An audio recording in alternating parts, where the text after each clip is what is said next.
Most of us, being licked by a dog is enough to make our heart melt, regardless of the bad breath and stringy slobber. However, for some dog owners, their pup's lick comes with something much worse. Back in 2019, Marie Traynor felt unwell after returning from a vacation in the Caribbean. At first, she thought she had the flu, but after developing a fever, nausea, and backache, she went to the hospital. Soon after arriving, her condition rapidly deteriorated. She became unconscious and was put into a medically induced coma. Her arms and legs horrifyingly turned purple as gangrene set in, cutting off the blood supply to her limbs. The doctors were baffled.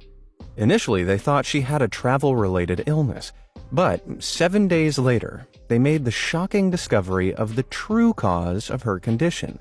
It wasn't a tropical disease, but rather it had come from her dog licking a cut on her arm. Harmless as it may seem, the saliva of most dogs contains a bacteria called Capnocytophaga canimorsus.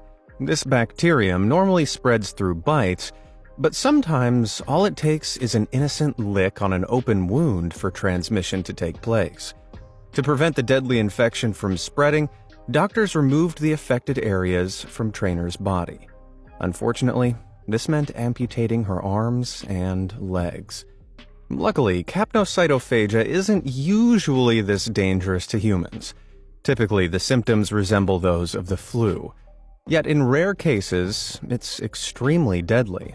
So much so that about 3 in 10 people who develop a serious capnocytophaga infection pass away. Sadly, that was the case for a 63-year-old German man who also contracted the disease when he was licked by his dog. He went into fatal septic shock, causing several of his organs to fail after just 16 days of treatment. But remember, as lethal as these cases are, it's still extremely rare. So keep playing with your canine companions, and just make sure to wash any slobber off post-playtime.